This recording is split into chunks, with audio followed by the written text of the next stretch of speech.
Have you ever had a game that you loved so much from the time that it was released, but you had to watch it little by little get neglected by its developers to the point where it almost became nothing?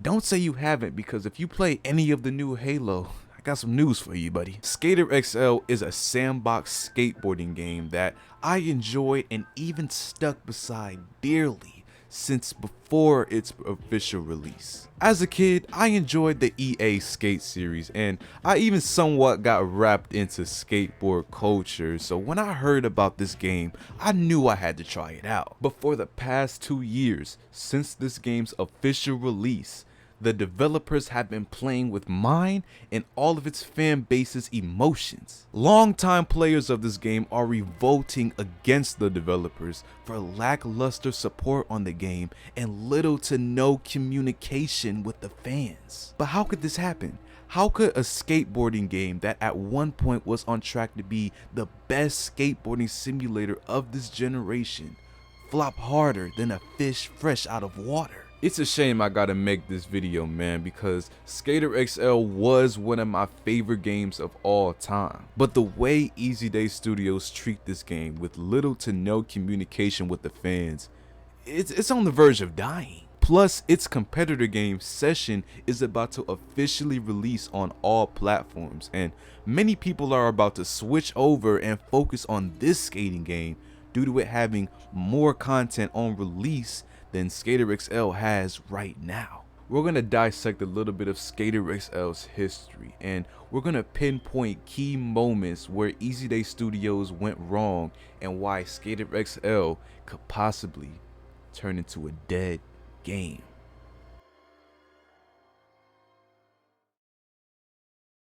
Skater XL is a skateboarding simulator officially released on all platforms July 28th, 2020. Minus the Nintendo Switch. Eat that one, Mario. However, the game was in beta dating all the way back to December 18th of 2019 on PC. So the game already had a year's worth of fans that supported the game and even created mods to better the game while 𝐕𝘔𝘕 Studios worked on the official release version. What made Skater XL unique was its groundbreaking skate controls. In EA's Skate series, you would have to flick the right stick to do the trick that you wanted. Or in the Tony Hawk Pro Skater games, there was a button for each trick that you wanted to do. But in Skater XL, landing tricks actually took knowledge of real life skateboarding. By default, your left stick was your left foot and your right stick was your right foot. So any trick that you wanted to do depended on your ability to actually pull it off using your joysticks as your feet. It wasn't perfect, obviously, but over time it was tweaked enough to create a fun time for many players. But it was unforgiving. When you first play this game, you will fail landing tricks more times than you can count, which makes landing the tricks feel so satisfying, like real skateboarding. And while the game was in beta, the community mods showed the potential of how great the game could be. People added maps based on real life, custom apparel, more customization on the player, stat menus so that you could tweak the physics of the game and make it more realistic, graphic mods. Like, for a time, the game was basically what we wanted out of Skate 4. So it goes without saying that the community was, and even still is, amazing.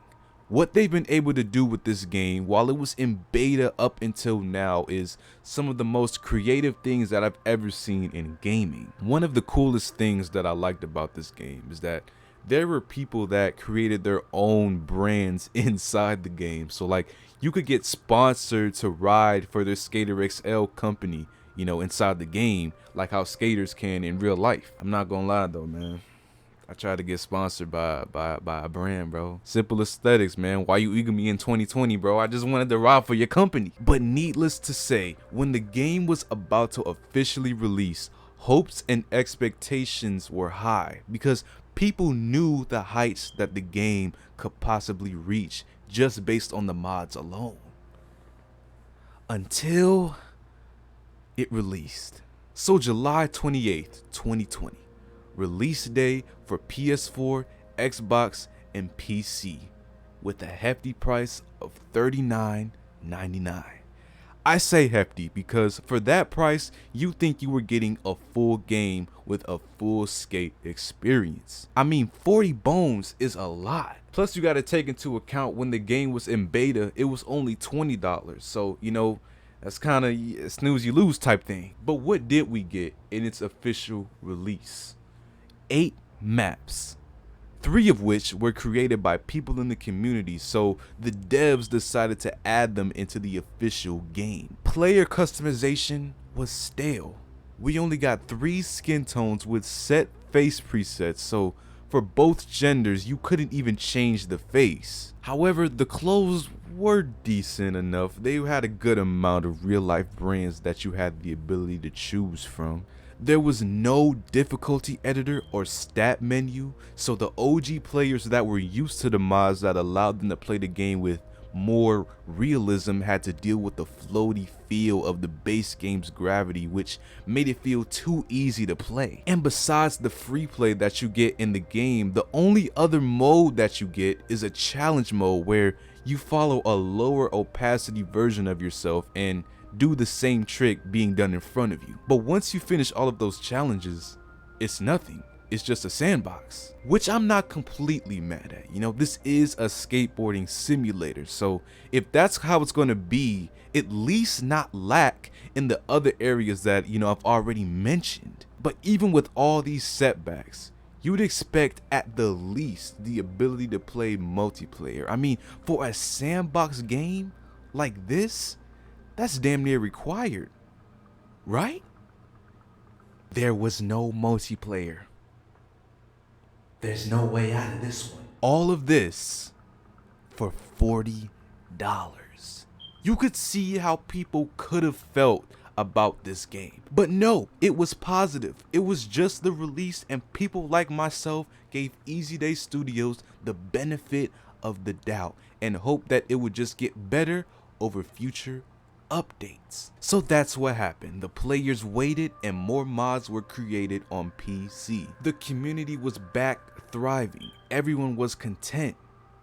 Well, except for our console buddies. As I mentioned, Skater XL was a completely different experience on PC for anyone that played with mods. So for 5 months in, the console players had to play the version of the game with the least amount of content. And 𝘕𝘕 Studios, they recognized this, because in the next update, they introduced a mod browser. This mod browser allowed players to have access to mods, which means, you know, problem solved now. Right? Not exactly. The mod browser was a decent step, but it wasn't as diverse as the mods that you could get on PC. The only new maps you could get were the ones that were verified by 𝘕𝘕 Studios, so you had to wait until they added the new maps into the browser. And the only clothing that you could get were just recolors of mesh that were already in the game, so you technically couldn't even add anything new into the game like how you could on PC. And that was it. Just clothing and occasional maps. You couldn't get anything else with the mod browser. Console players by now were pissed. Comparing the console version with a modded PC version of the game were almost 2 separate games. And still no official multiplayer. And that was how it was. Until February of last year, when they finally decided to add multiplayer. By now, PC players been had multiplayers through mods, but you obviously couldn't say the same about console. And when multiplayer was added, you could say it was too little and too late. Most of the fan base right now were the OGs and the new PC players, for good reason of course. Playing on console was only good for as long as the new maps were added because, well, that's all they really had as far as new content. 𝘕𝘕 Studios were losing support. Fans were flooding their messages for addition of mods on the console version of the game. They've been silent since the last patch of the game in June and haven't said anything about any future updates. And if they still care, I'm sure they'll likely add a difficulty system or a stat menu sometime in the future, or maybe even this year. But by then, it may be too late. Session, another highly anticipated game, is about to release, and Skate 4 has even been announced. So unless they do something fast, the game could ultimately be forgotten by the masses. I don't want that to be the case. Like I said, this is one of my favorite games of all time, and I think that all skateboard game fans should know about it. But if you play on console, or even if you just don't like playing with mods, the game only has so much content to keep you playing. So I honestly hope that Easy Day Studios shakes back and regains the momentum they had when they first released the game, because you know, this has the potential to be one of the best skateboarding simulators.